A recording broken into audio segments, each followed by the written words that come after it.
Good day, everyone. I was assigned to report for this group, the Group 5. The topic that was given to us is the service incentive leave. According to 95 of the Labor Code mandates employer to give their employees a yearly service incentive leave of 5 days with pay. The SIL shall be granted to worker who has been in service within 12 months, whether continuous or broken, reckoned from the date the employee started working, including authorized absences and paid regular holidays. Service incentive leave is one of the Labor Code of the Philippines which in Article 95 na nagsasad na kailangan bigyan ng 5 days leave with pay ang mga empleyado kada taon. Ito ay kailangan sundin ng mga employees o kampanya kada taon. SIL is granted only sa mga workers na nagbibigay trabaho sa loob ng 12 months, whether may absences man o wala. In short, service incentive leave is a benefit given to the employees who have rendered at least 1 year of service. Leave has a 6 sections, and these are Section 1, Coverage, Section 2, Right to Service Incentive Leave, Section 3, Definition of Certain Terms, Section 4, Accrual of Benefits, Section 5, Treatment of Benefits, Section 6, Relation to Agreements. Now, let's talk about the Section 1, which is the coverage. Coverage, this rule shall apply to all employers except A, those of the government and any of its political subdivisions, including government-owned and controlled corporation. B, domestic helpers and person in a personal service of another. C, managerial employees as defined in Book 3 of this code. D, field personnel and other employees whose performance is unsupervised by the employer, including those who are engaged on task or contract basis, purely commission basis, or those who are paid in a fixed amount for performing work irrespective of the time consumed in the performance thereof. E, those who are already enjoying the benefit herein provided. F, those enjoying vacation leave with pay of at least 5 days, and those employed in an establishment regularly employing less than 10 employees. Now, let's jump to Section 2, Right to Service Incentive Leave. Every employee who has rendered at least 1 year of service shall be entitled to a yearly service incentive leave of 5 days with pay.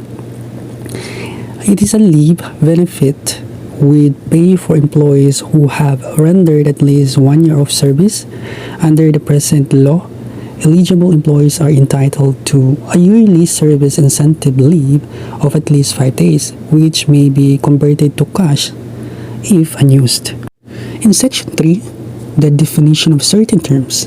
The term at least 1 year service shall mean service within 12 months, whether continuous or broken reckoned from the date the employee started working, including authorized absences and paid regular holidays unless the working days in the establishment as a matter of practice or policy, or that provided in the employment contract is less than 12 months, in which case said period shall be considered as 1 year. Section 4, Accrual of Benefit. Entitlement to the benefit provided in this rule shall start December 16, 1975, the date the amendatory provision of the code took effect. This service incentive leave is started on December 16, 1975. The date the amendatory provision of the code took effect noong 1975 is sinimulan nilang ipatupad itong one of the Labor Code of the Philippines, which is leave. In Section 5, Treatment of Benefit, the service incentive leave shall be commutable to its money equivalent if not used or exhausted at the end of the year. The service incentive leave may be used for sick and vacation leave purposes. The unused service incentives leave is commutable to its money equivalent at the end of the year. In computing, the basis shall be salary rate at the date of conversion. The use and conversion of this benefit may be on a pro rata basis. Section 6, Relation to Agreements. Nothing in the rule shall justify an employer from withdrawing or reducing any benefits, supplements, or payments as provided in existing individual or collective agreements or employers' practices or policies. In this side, the employer shall not withdraw or reduce the benefit of employee or workers or their payments when they leave for such case or unpredicted event. When what is agreed upon between the employer and employees, they should follow what are stated. Right to service incentive leave in Article 95. A. Every employee who has rendered at least 1 year of service shall be entitled to a yearly service incentive leave of 5 days with pay. When the employee worked from the company at least 1 year or more, he or she granted a leave with a payment for his or her work effort. B.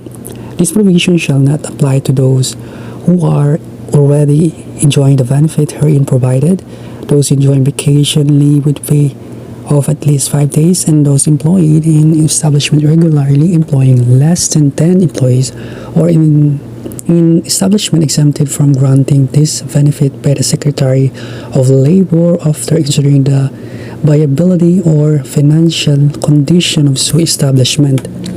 If the employee has already enjoying or granted the benefit given by the employer, he or she have no compensation or payment to be received when he or she leave next unless it was stipulated. C. The grant of benefit in excess of the provided herein shall not be made a subject of arbitration or any court or administrative action. Granting a benefit to the employee shall not be based on personal will of employer to avoid favoritism. In this slide, it discusses the important notes that should be remembered.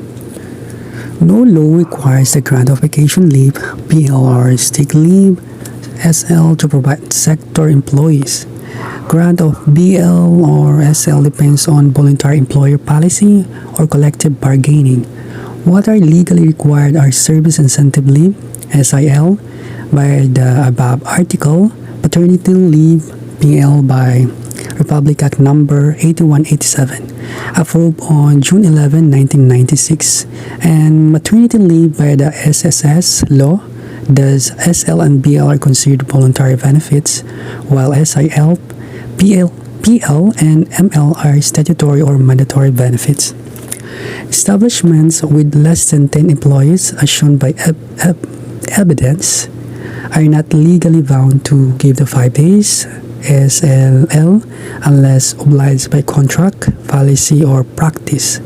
Unused SIL at the end of the year should be converted to cash according to the implementing rules. This requirement does not apply to the statutory leaves. The entitlement of peace rate employees to holiday pay, service incentive leave, and other specific benefits is explained under Article 101. Maternity and paternity leaves are to be noted further under Article 133. These are the other leaves under special labor laws. A recent addition to the list of paid leaves granted by law is the parental leave, known also as solo parents leave because it is given to solo parents by the Solo Parents Welfare Act of 2000, Republic Act Number 8972, which took effect on November 28, 2000. Section 8 of the law states, now Section 8 parental leave. In addition to leave privilege under existing laws, parental leave of not more than 7 working days every year shall be granted to any solo parent employee who has rendered service of at least 1 year. Under the Solo Parents Welfare Act, the solo parents has a privilege to have leave at least 7 days a year. But by stated this, the solo parents has to enjoy this privilege in case of emergency, occasion, or other events further relax and bonding with their children. The other leaves under special labor laws is battered woman leave. A recent addition to the list of statutory leaves is that which Republic Act number 9262 requires. This law titled Anti-Violence Against Women and Their Children Act of 2004, approved on March 8, 2004, allows the victim of violence, which may be physical, sexual, or psychological, to apply for the issuance of protection order. It will shield her from further violence and provided her related relief. If such victim is an employee, she is entitled to paid leave of up to 10 days in addition to other paid leaves under the Labor Code, other laws, and company policies. The leave is extendable when the necessity arises as specified in the protection order. Under this law, the battered women who experience violence or harassment, the employer granted them a leave so that the employee can feel safety and protected. Such this law, the victim can overcome their trauma and medication them. Also, the employee paid them a compensation during their leave. The last one is the special leave. Section 18 of the Magna Carta of Women, Republic Act number 9710, August 14, 2009, grants a special leave benefit of 2 months with full pay after surgery caused by gynecological disorders. These law granting additional statutory leaves are reproduced and explained in the book Special Labor Laws. This law was created for the women who undergone a surgery from the gynecological disorders, giving them a special leave for their healing and self-medication from the surgery. They can receive a payment with full of their wages, the time giving them 2 months for their rest.